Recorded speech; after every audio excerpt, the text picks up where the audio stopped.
on the portage between Fairy Lake and Hidden Lake on my way up to Dixon.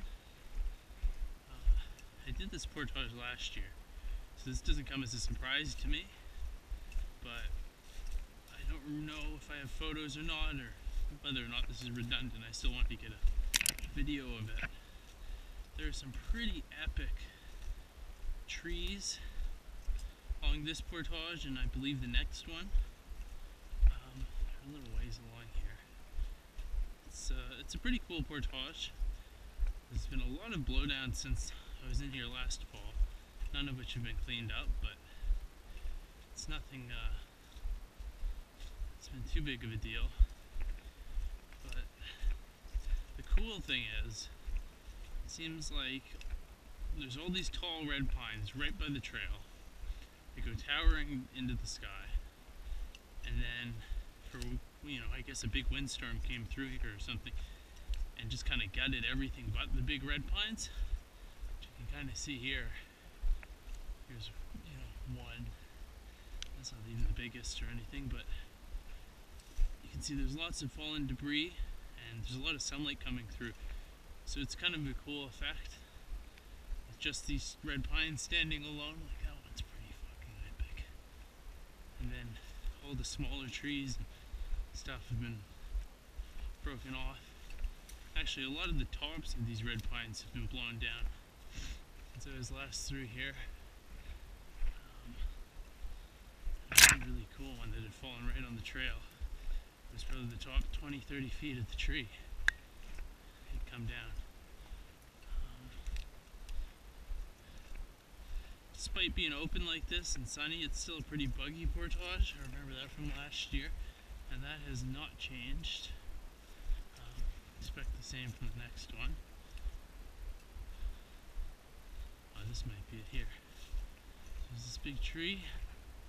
Top is broken off and crashed down here. That looks pretty neat.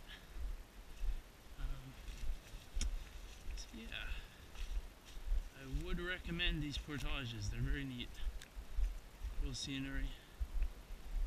Pretty good view into the forest. Get to see lots. With regard to my trip, I'm going ahead with my route change. I'm just going to head north instead of east. Go at least as far as Radiant Lake before looping back, but I actually think it's possible to get all the way up to Cedar Lake. I'd feel much more accomplished, and then I could even, I don't know if they have a rest station, but it's a pretty major access point. So I think they might, which would be nice. I'd probably be able to make a phone call home, maybe even get some food. So maybe in 7 or 8 days I'll be at Cedar Lake, if I can make good time. My knee is feeling a lot better. My forearm and wrist is still bothering me, but overall, having spent the last couple of days not doing much, just eating and resting and traveling very little, I'm feeling super energized. These portages are going really easy so far. I'm not getting tired.